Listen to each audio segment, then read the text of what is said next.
Come. Welcome, and let's get started.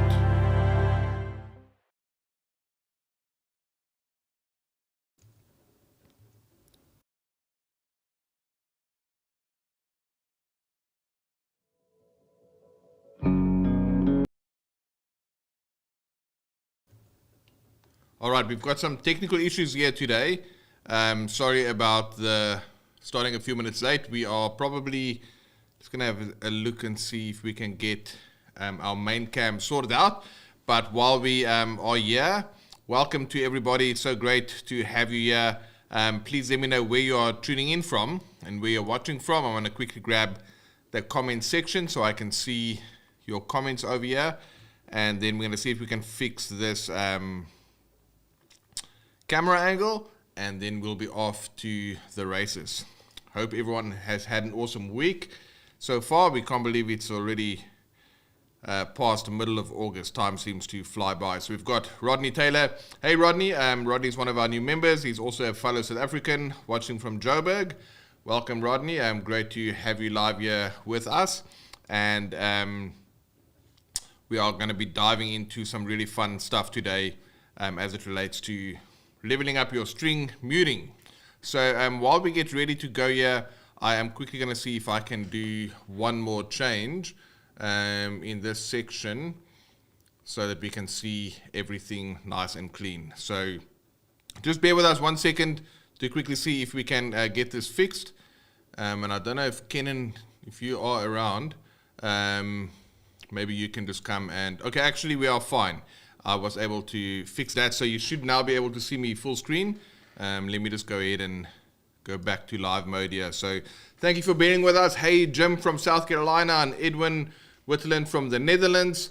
And we've got Manuel, another one of our members, watching from South Pasadena from the West Coast, California. Welcome, guys. Really awesome to have you. I think it's been a while since we had a live stream.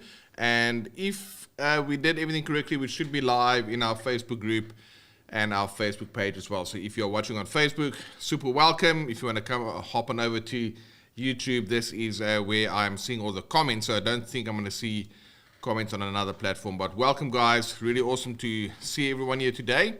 And today I thought it'll be interesting for us to speak in and around string muting. So... you know, when we play guitar in church, it's probably not such a heavy distorted sound like you would have in like a heavy rock band, but it is still an aggressive sound, it is still a dirty sound, it is still an overdriven sound. So what does that all mean? Well, I mean, if you listen to my tone here for a second,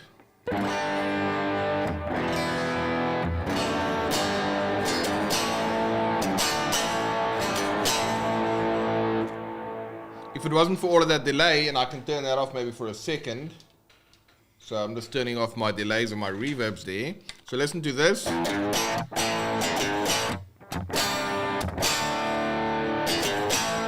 That's quite a heavy sound by worship standards, not by, you know, guitar standards in general. We look at all the genres. But if I throw on a track like this, you just heard the sound. I'll play it for you once more on its own. It's quite a bright and aggressive overdriven tone.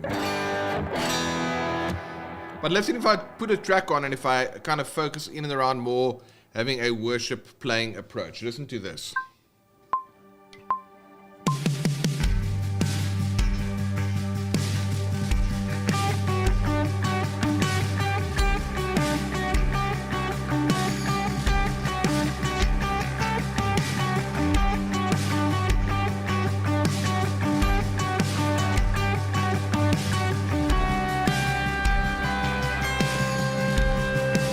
Go into a choral thing.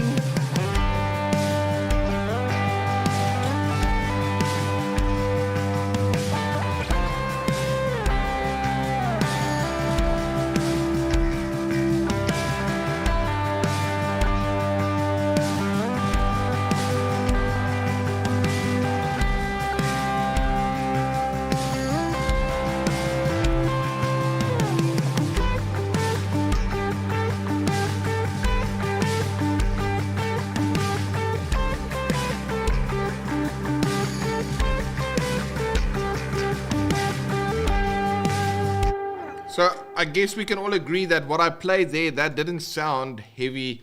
It didn't sound out of place. But the fact of the matter is what I played there hopefully was melodic and rhythmic and kind of served that example that we played, even though I had a very dirty sound. So that is my first point that I'm making. When we are playing worship, we use a dirty and an aggressive sound. But if we don't have proper technique, that gets rid of fear, right? Because if you're in church on stage, for most of us, we'll probably agree that, you know, we take it serious, right? We are not there to just have a great time and make a noise like you would do when you were, say, playing a gig in a blues club or blues pub, right? When you are on stage, you are there to lead worship, you're facilitating it. It is a holy moment because we are doing the Lord's work, so to speak. We are creating environments where people can engage, minister to the Lord, magnify His name, and draw near and close to Him. So that means we are on that sensitive moment. And we want to honor that. We want to do the best that we can as worshippers, as guitar players. But what happens is we are standing there on stage with a dirty sound, and if you don't have the technique, you are going to be timid and fearful because you are worrying, scared of, like, what if I make a mistake or if I play something that is out of line with this dirty tone. So what does that mean? Well, I guess it's the same for a drummer, right? When they hit the drums and they play, it's a lot of noise, it's a lot of power, and it has to be dealt with accordingly so that it can serve the moment. So what helps us with that? String muting. And like Stephen says, yeah, that's a great topic because it's going to allow you to focus on how you play. And that's what I want to talk about today, and specifically show you a couple of different approaches for string muting, and to add to that fact that you want to use chord fragments. And when we are using chord fragments, it's not like I'm playing a G5 power chord like this, or an E5 power chord, or a C5, or a D over A. Those are your typical full voicings. Number one, you can play all the strings. You don't have to worry about not hitting a string because you're playing all of the strings for the most part. But when you get to a thing like playing a G like this, or like this, or even just one note, you can see that I'm striking all the strings, but you're only hearing the strings that I want you to hear. And that gives me the confidence that I can dig into my guitar. I don't have to play fearfully or timidly.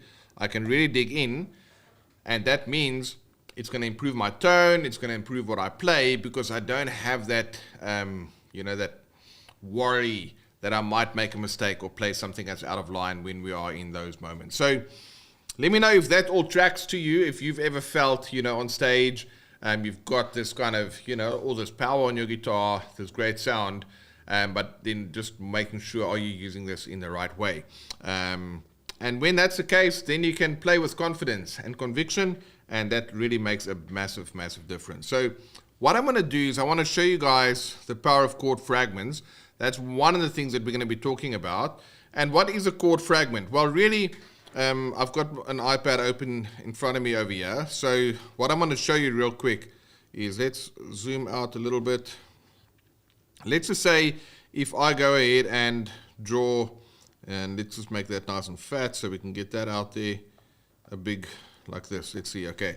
If I play a G chord like this, right? That's a big G, okay? So if I play it on my guitar, it's going to sound like this. That's when I play all the strings. But when I play just a fragment, which means maybe it's just those two notes, okay? Or maybe it's just these two notes, or maybe it's just, say, those two notes. And I'm going to show you where to find these now. This is going to be the 5th fret. This is going to be the 9th fret. And this is going to be the 12th fret. All of those are Gs as well, right? So if I play this, listen to this as a G. But if I play, and I'll show you accordingly over here as I do it. If I play this one, it's just these two notes. And if I play this one, it's just these two notes. And And if I play that one, it's just these two notes. Okay, so what does that mean? It means that out of my 6 strings, I'm only playing 2 notes. And if I go down a little bit like this, basically it's going to mean your, in this case, your E string and your A string and your G string and your E string, the high E. Those are all going to be muted. So you're only really going to hear, and if I highlight this, you want to let this, okay, that's too big. Let's make that smaller. You only want to hear the G string and the B string. And there again, the G string and the B string. Those are the strings that you want to let ring and so forth. Because if I don't play these muted strings, then you're going to hear what that sounds like. I'll show you now. So I've got to mute 4 of my 6 strings if I only want to have 2 of those ring out. So check this out. If I play those voicings, right, and my drawing kind of is not anything too great to look at, but just listen to this. If I play, you can see I'm striking all the strings with my strumming hand, but you're only hearing. Why is that? Because of all the crosses, and that I'm going to show you where that happens. So basically, I'm using my left hand to touch a string. You see, if I do this, I'm touching my strings lightly. None of them ring out. And in this case, I'm muting 2 strings. And sorry, I'm playing 2 strings and I'm muting other 4. If I don't do that, it's going to sound like this. And that's kind of not good, right? Because if you're going to be doing that on a Sunday, it's going to sound wrong and you're going to get some weird looks, and that's just going to be downhill from there. Which is why we want to... In that case, it's easy because I'm just... If I go back here with my guitar... Then I'm just picking both the 2 strings that I want to pick. But what happens if I strike all 6 strings? Then I have to introduce this concept that I'm showing you guys over here, which is string muting, and this is what the crosses indicate. That means do not let that string ring out. And I'm going to show you guys how I approach string muting today. So let's quickly read Manuel's comment here. Manuel's saying, I was practicing yesterday and I encountered the problem with not having proper technique for string muting and have other strings ring out that I didn't want. So perfect timing for this. Yeah, exactly right. So that is the basic concept. And when you use chord fragments like this, the great thing about that is they're going to cut through the mix easier. They're going to be able, you're going to be able to, because when you play, it's like when you play these big chords. Have you ever seen those cartoons with a dog?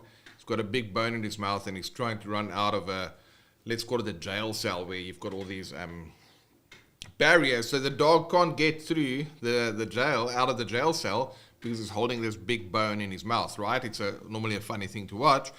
It's kind of like that when you're playing these fat chords, right? That chord is so big it can't pierce through the sound and it can't get heard, because it can't cut through. From a frequency perspective, it's too big, it can't cut through, which is why these fragments work really well. And the fragments is not just what I showed now with 2 strings. I can also play G,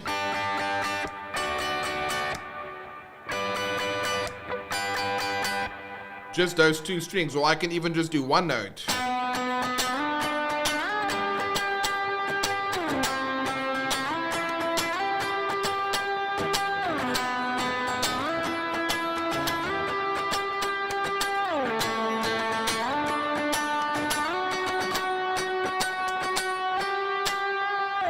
So in that case, I'm playing 1 string only and I'm muting 5 other strings.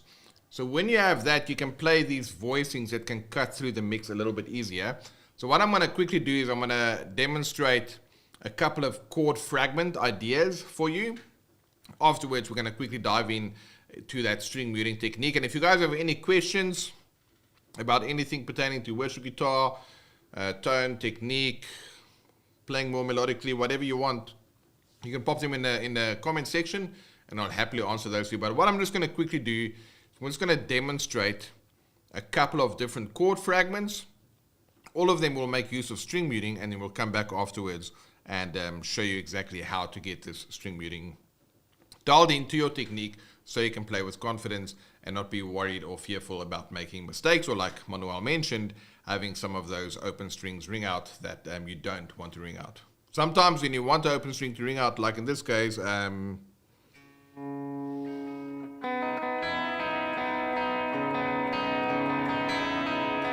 it sounds great because it's supposed to be there for a reason, but sometimes if it's not supposed to be there for a reason, it's not going to sound good at all. So let's quickly fire up the track.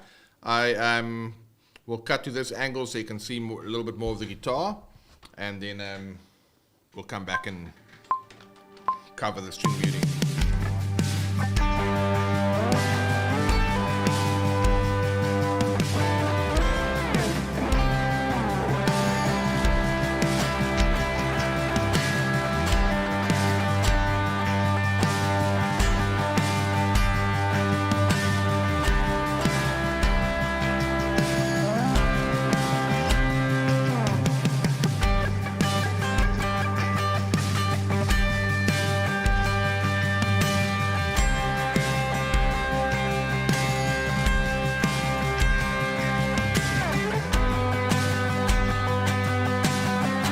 Just one note striking all strings.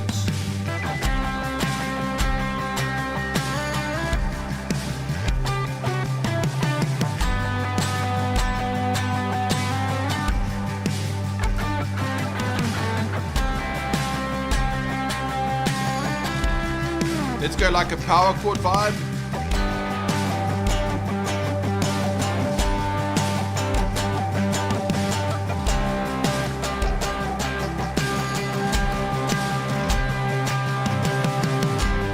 Octaves.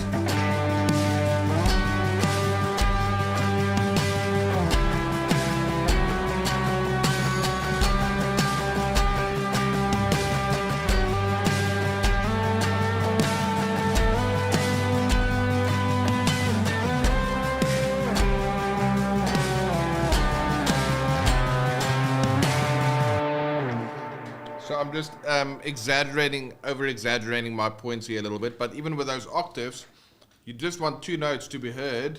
But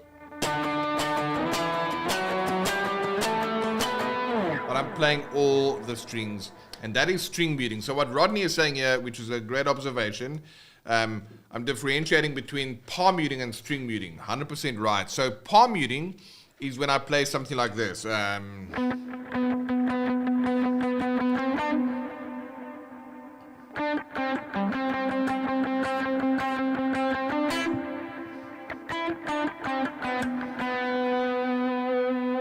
So you see that sounds a bit muffled because I'm taking my palm like a karate chop and I'm just holding it over the string.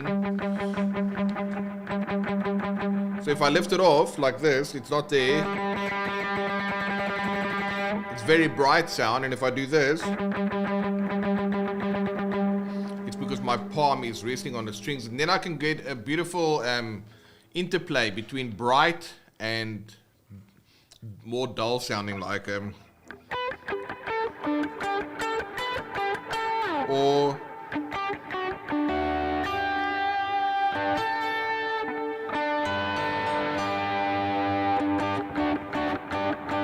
so you get both of those sounds. That is palm muting, when you are lightly resting your string on the guitar, or your palm on the guitar string. String muting, on the other hand, is when we are muting a string, so I'm touching it and I'm preventing it from ringing out. So that when I play these octaves, I only want to play the 5th and the 3rd string. But I'm playing all 6 strings, but you are only hearing 2 strings. Because I'm touching the E string, I'm playing the A string, I'm touching the D string, I'm playing the G string, I'm touching the B string, and I'm touching the E string. So that kind of sounds weird when I just play the muted strings. It sounds weird, but if I strum it like that, then it actually adds a cool percussive vibe to it. So yeah, that's the difference. I'm going to show you guys now how I handle that, the difference there. And so we've got Jody in Alaska saying, or hey from Gainesville, Georgia. Awesome lesson, love your channel, all your lessons. Thank you so much, Jody. And he also says the Helix presets are excellent, presets are excellent. Well, I'm glad you're enjoying those. Today I'm playing through the Kemper, but the Helix is here as well. They are both excellent devices. So yeah, so I wanted to mention one more thing, is if you think about music, what is the three main things in music? It's rhythm, harmony, and melody. That's the three building blocks of music. So if some people say we are body, spirit, and mind, or soul, you know, any case, those are the three things that, you know, make up, or Father, Son, the Holy Ghost. It's the Trinity, rhythm, harmony, melody. That is the Trinity of music, right? And the Trinity of music, rhythm, harmony, melody, let's look at that real quick. If you look at drums, they play rhythm, right? So they play awesome grooves. I have a big admiration for drummers with all the interdependence they do and the awesome grooves that they can play. But they can't play melody. So they can't play, you know, they can't play a melody. All right, now take a saxophone, for example. They can play melodies. They can make some weird sounds, but they can't play purely percussive hits. That sounds like a drum. All right, so in that case, we've got rhythm for drums. They can only play rhythm, no melody. Yes, I know that the toms are tuned to a frequency or whatever, but they can't play Happy Birthday like I've just done, right? So drums play rhythm. A saxophone or a violin or a piano, they can play melody, they can play Happy Birthday, but they can't play purely percussive hits. Now take a piano, for example. It can take some of those individual notes and it can play it together. It can play a chord. A saxophone can't do that. It can only play one note at a time. A singer, in and of themselves, they can only sing one note at a time. What's my point? Drums, purely rhythm. Saxophone, violin, those kind of instruments, purely melody. A thing like a piano, it can play chords, which is harmony, multiple notes together in harmony with each other. Now check the guitar. Can it play melody? Yes. Can it play chords, harmony? Yes. And can it play rhythm like drums? Well, it depends. It can do percussive hits that it does not have a melodic pitch. So let me just turn this delay off real quick. So I can go.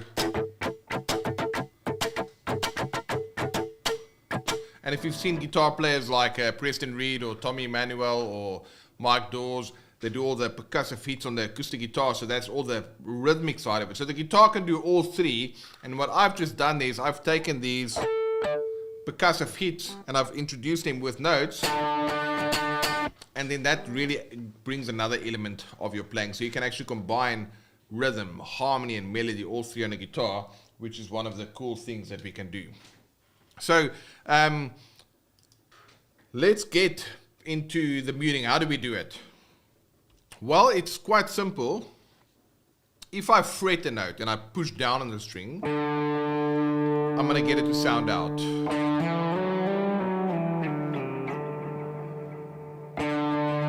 But if I just touch the string without fretting it, I'm going to get a percussive hit. And that is how you mute strings. You either fret a note or you touch the string, preventing it from ringing out. So we understand that you either fret it or you just touch it lightly. If you touch it at the wrong place, like the 7th fret or the 5th fret or the 12th fret,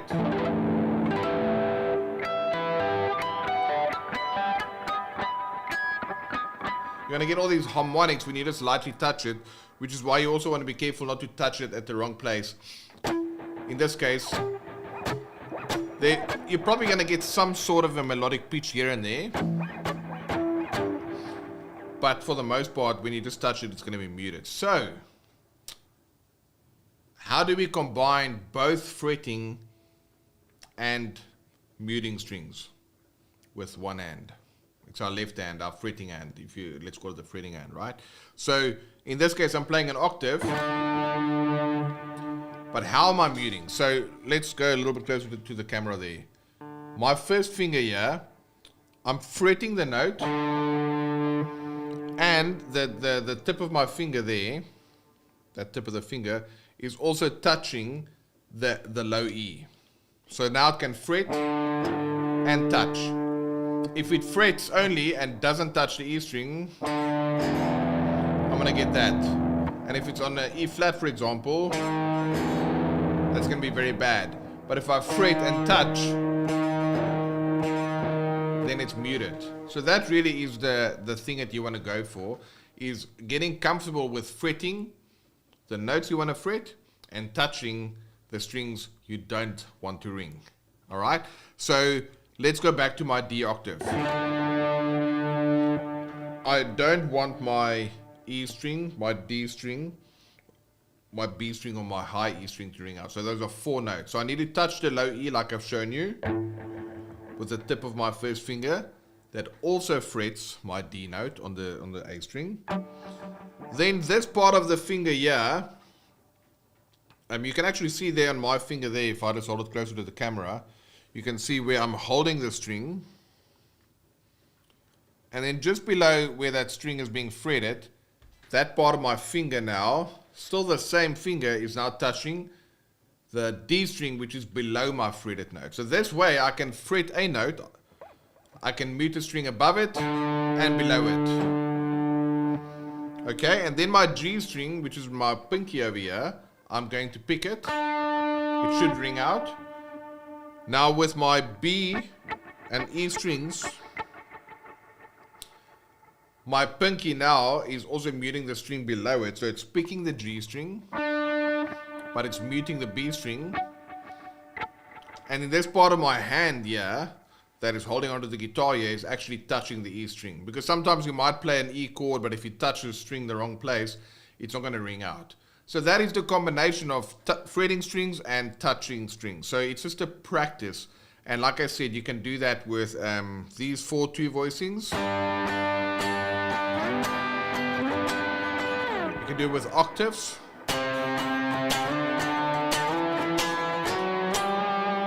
You can do it with single notes. And in this case, let's look at that. Look at this, my pick is going across all 6 strings, but you're only hearing the G string. And that is because now I've got 3 fingers. When I fret a thing like this, I don't really have, I do have some free fingers, but in this case it's more pronounced in the sense that I can fret with my 3rd finger, my middle finger can come and touch here, and then these fingers here can mute the bottom side.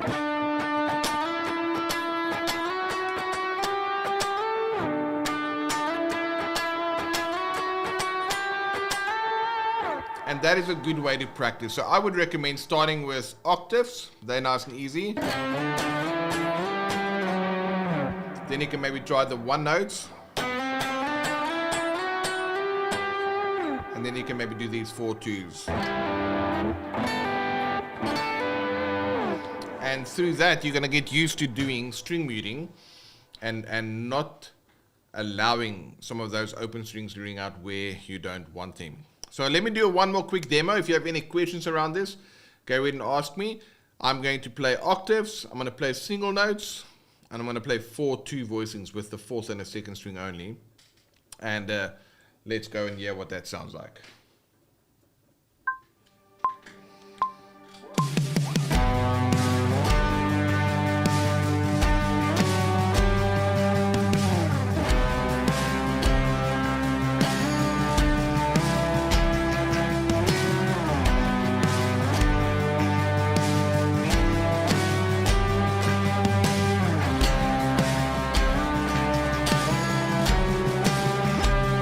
Single notes.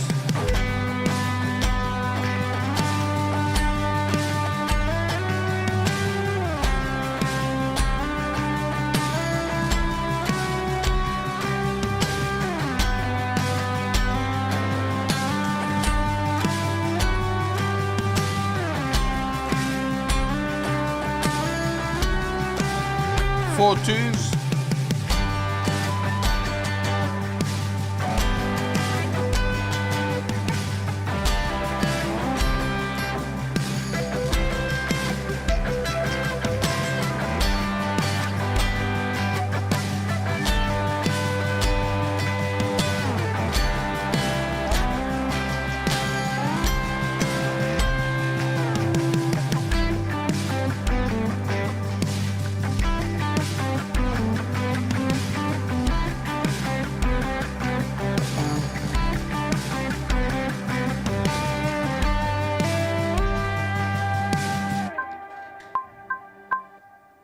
Alright, so that is string muting in action for you, and hopefully that demystifies a little bit of the process. And at the end of the day, you just need to determine what strings do you want to hit, what do you not want to hit.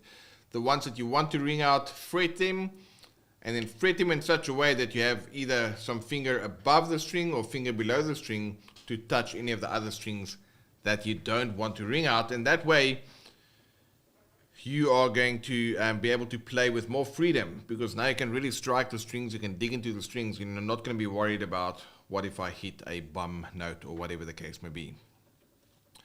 And that in essence is string muting. Now if you want to learn those voicings, on our channel there's many videos around. There's one that if you search for it, it's called the 3-chord trick you've never heard of, and that just shows you these 3 shapes I showed you earlier. With just 3 shapes, you can play any progression. Those 4 twos are great chord shapes to learn. You can octaves, you can do dyads on adjacent strings, which means I can play a G like this, for example, and like this, and I can strum it.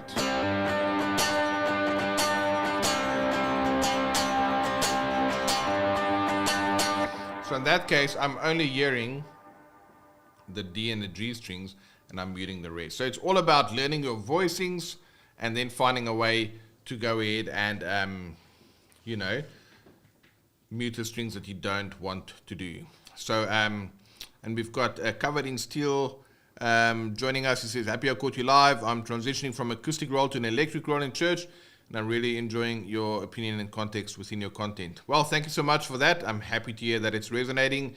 And yeah, we've got a ton of stuff on our channel.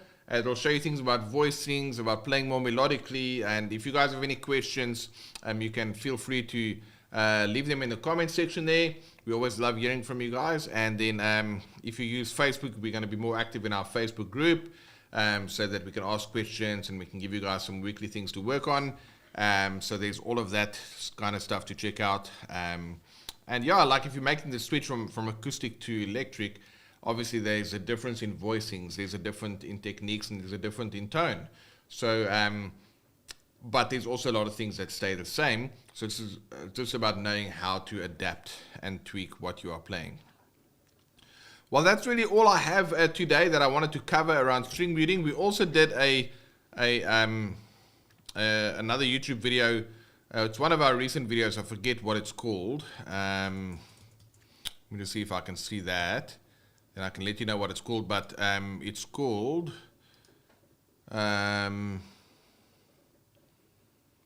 Stop Playing Rhythm Guitar the Wrong Way. So it's not the video we published on Tuesday. It's the video we published last week, Tuesday.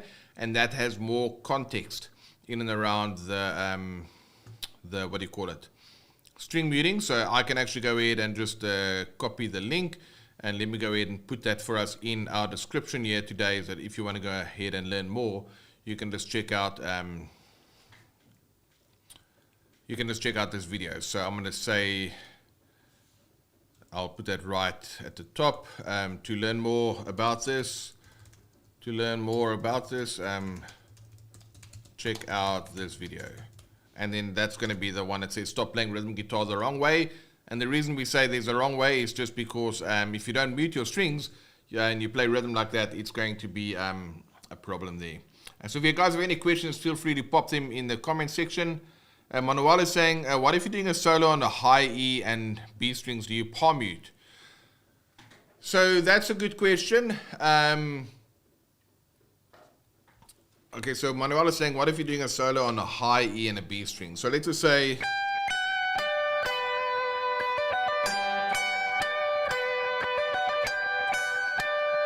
that's your line. I'll play a little bit in and around that, and then we'll come back and I'll break down what I did.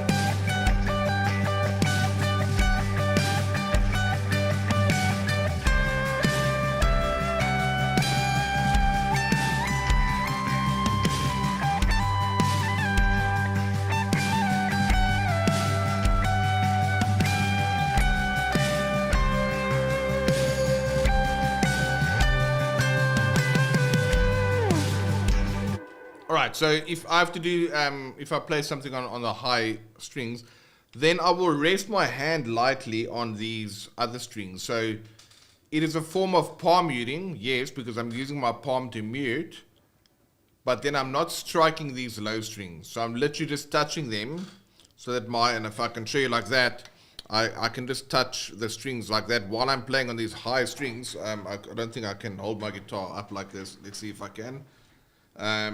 So I'm playing these other notes. Whoops. But I'm touching these other strings so that they don't ring out, because if I go, those other strings can ring out. So yes, Manuel, that's right. I'm touching these strings while I'm playing, so that I know that they're not going to ring out. Cheers, Rodney. Rodney's got to run, so great to see you. Have a great rest of your day, and hope to see you on the coaching call tomorrow. So, yes, the only difference is I'm not actually picking the strings that I'm muting. That's with muting. That is without muting. So I'm just not striking those strings. But like what I did in some of that playing before, just kind of noodling around.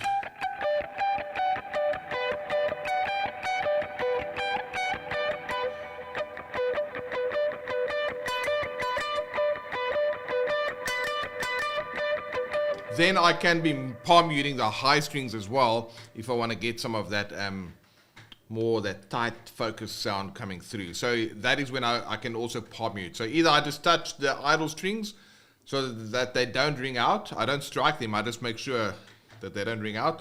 Other times I touch strings that I'm going to strum. Other times I might just palm mute notes that I also pick. So hopefully that's useful, Manuel. I'm happy to hear that that helps. And we've got, I'm probably going to say your name wrong. I'm sorry. I would say Dayan Wang. Welcome. It says it's his first time.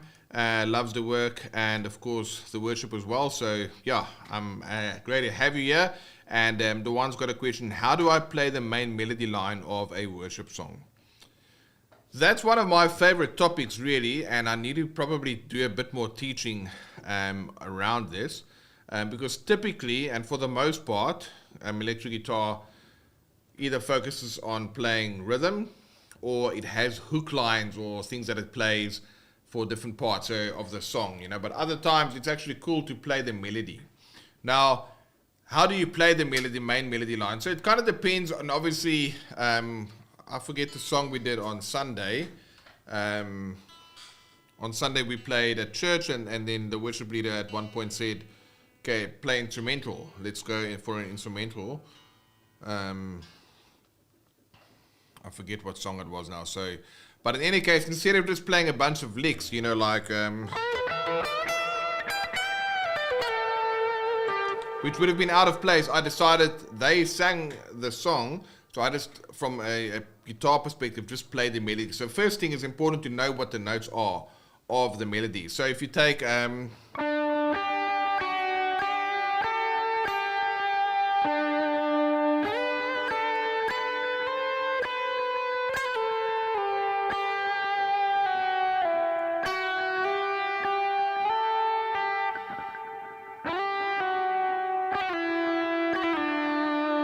So O come let us adore him. So learn the melody first of all, or maybe if you look at it really doesn't matter, you can pick any song. I'll do a few more of those, but that Build My Life, they have this line.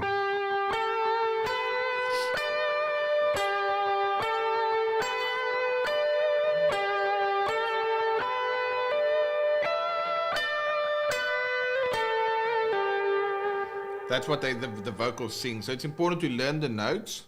And then the second part is forget that you're a guitarist when you play those. It sounds weird to say that, but guitarists tend to think and patterns.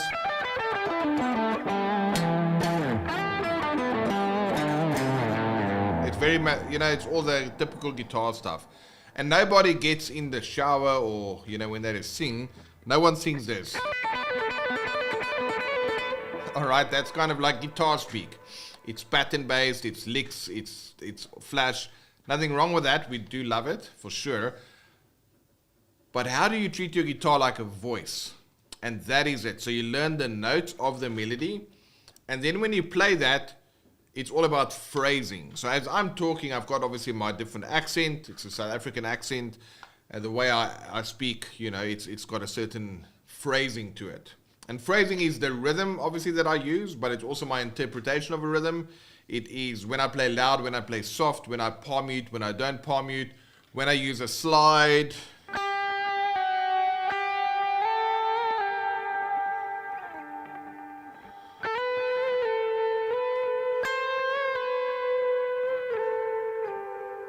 So there I use a lot of slides, right? And, or hammer-ons. Or a bend, right? What is another song we can look at, for example? But these are things that you want to use your phrasing to make your guitar sing, sound like the human voice. Try and mimic some of those things. So he's saying he's trying to learn the melody of the goodness of God. So I'm on the spot now, so I just can't quite picture the melody to play that for you, but I'll do a series, maybe one of our future videos will be in and around that, where you can learn how to play more melodically, and you actually take melody. So the first thing is just to learn the melody, if you can. Learn the melody, and then see how can you, if you have to if you had to sing on the guitar, how would you sing on the guitar? And that means to not play like a typical guitar player, which is licks and patterns and predictable guitaristic kind of things. Try and make your guitar turn into a human voice. So that is what I would recommend. It's a great question, Duong, Doyan. I am going to make work of that for us to go ahead and add some of those kind of things on how to play more melodically. And then our next question here is, I'm currently building my board out. Do you have a recommendation for a set it and forget it compressor? So side note, I'm leading Build My Life this Sunday. Funny reference it. Oh, awesome. I love that song. It's a great song, yeah. So for a set it and forget it compressor, so on obviously I made the transition to a Kemper many years ago, and I recently got a Line 6 Helix. So obviously I'm using what's on the compressor. So in this case, I've got like it's I don't know which compressor that was modeled upon, but compressors, I used to use the Exotic SP compressor. That used to be a good one that I just had on, and in this case for my Kemper, the intensity is on 3.0, and then the attack is at 2.5. So it's kind of, I'll quickly show you guys. So if it's just playing D like this, and then without the compressor, maybe I'll do, I'll play an open G, and then I'll turn the compressor off and see if we can hear the difference. No compressor.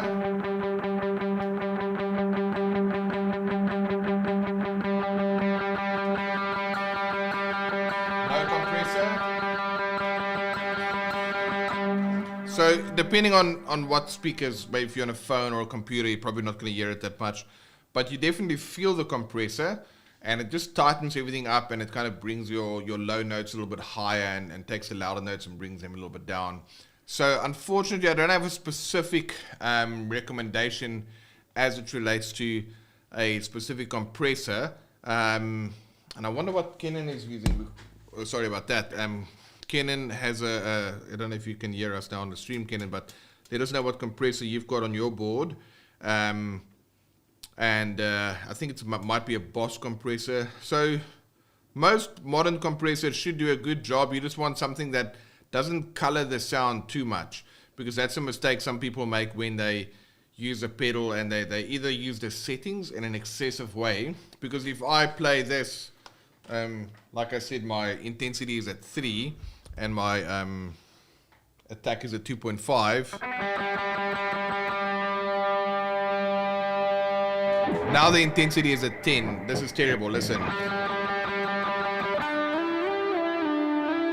And then my attack, if I make the attack also 10.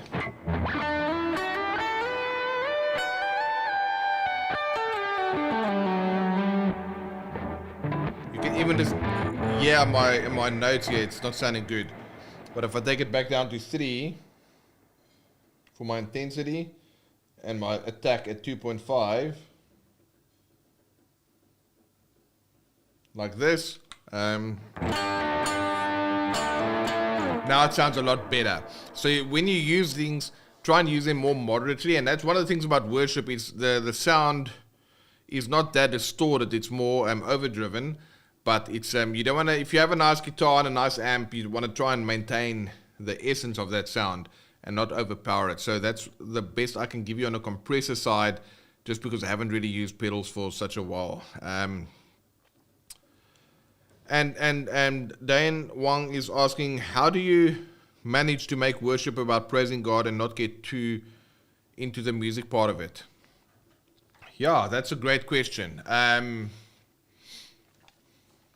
For me, what I like to do is I just like to sing on the guitar, right? And I think about when they talk about, so Kenan was just saying he's using a Boss CS3.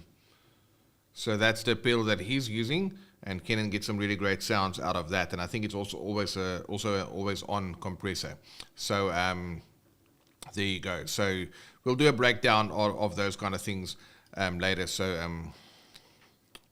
saying thank you, Kenan, awesome.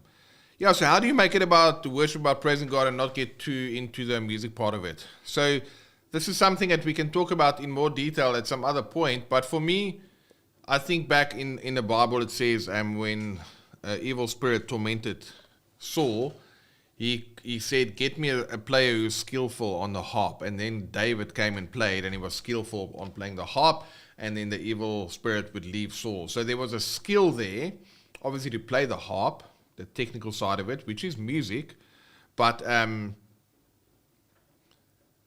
the sound that is being released is more than just the notes.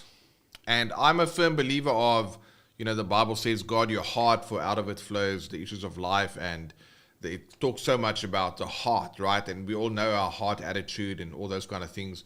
And I think if your heart is right, and if you've got that connection with God, and you understand, the amazing,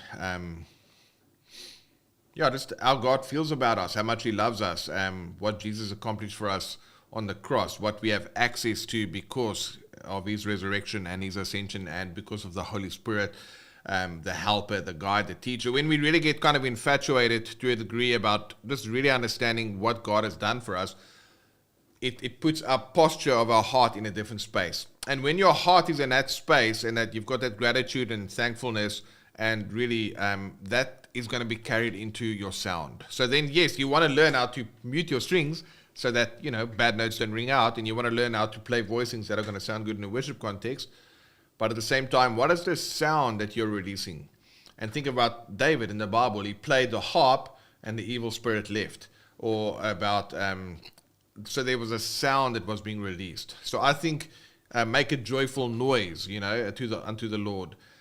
Those kind of things, I make a point of focusing on that, and just because then if that state of my heart gets, it's somehow gets out there and it connects with the sound that you make and it gets released. I think that is important. And then also just, expressing your love for God and leading other people in that process. So I think when you understand what happens and the true power of worship, then we work hard on our music in the sense of that we practice, we learn voicings, we look after our gear, we dial in our tones, we practice string muting, whatever the case may be, we do all of that.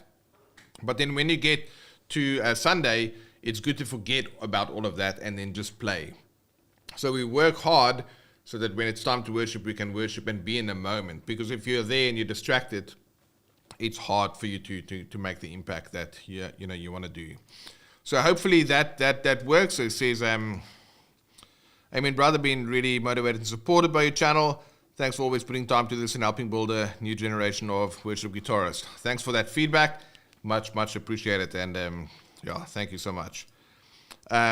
So Manuel is saying, how do you know when to slide, bend, or hammer on or off? There's two ways about that I look at it. Is one way is sometimes when I want to practice just my slides and want to get good with my slides.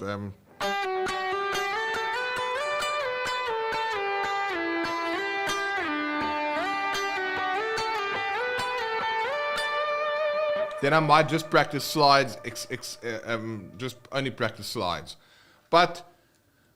And then the same with hammer-ons. And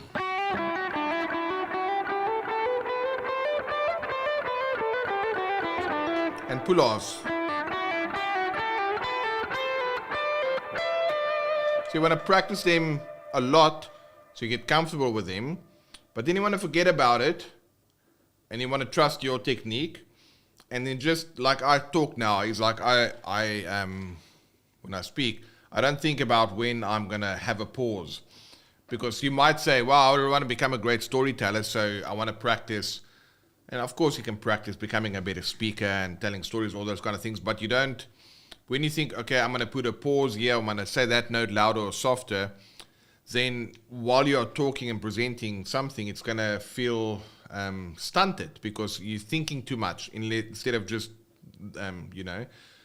being you. So when you work on these kind of things, Manuel, it's good to just imagine that you were a singer, because in the same way that we speak, language is a music, right? And everybody understands it, which is great. It transcends cultures, and thank God that He loves music and that He places such a big emphasis on that, and we can use music for worship. But then think about how you would play if you were singing. If you didn't have a voice, how would you communicate on the guitar? And then those kind of things would become a bit more natural. And the other thing is, listen to vocalists, because sometimes they scoop into a note. So they might not just sing, they might go. So you kind of want to get that vibe going. It's like mimicking singers. So that is, and then whatever, sometimes a slide will work better, sometimes a hammer-on will work better, but try and emulate the human voice and choose whatever you feel is the most appropriate in the moment. And Dayan, please help me with your name, but you are saying, please share, do you share any prayer requests? We'd love to pray for you and your family as well.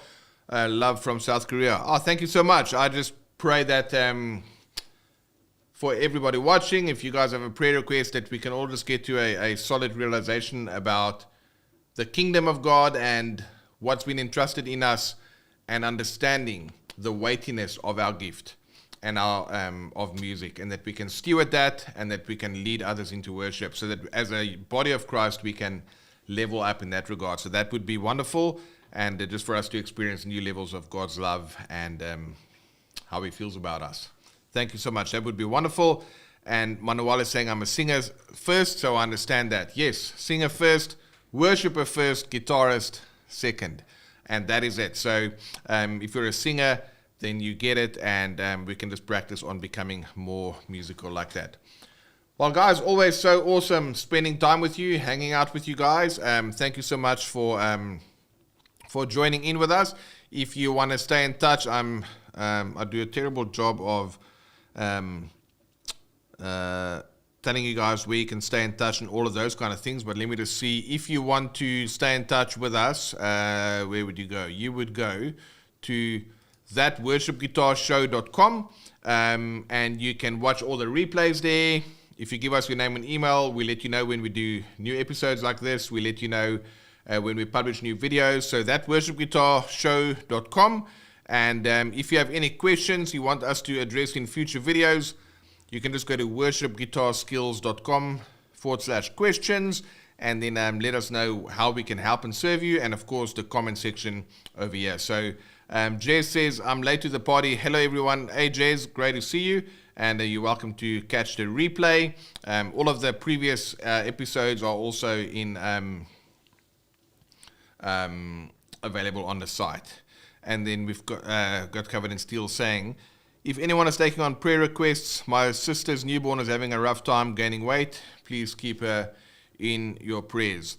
We'll definitely do that. Please post a name for us there, and then we will definitely pray for her and pray that she would experience God's healing touch, and that she would be healthy and happy. And yeah, so we pray for that in Jesus' name.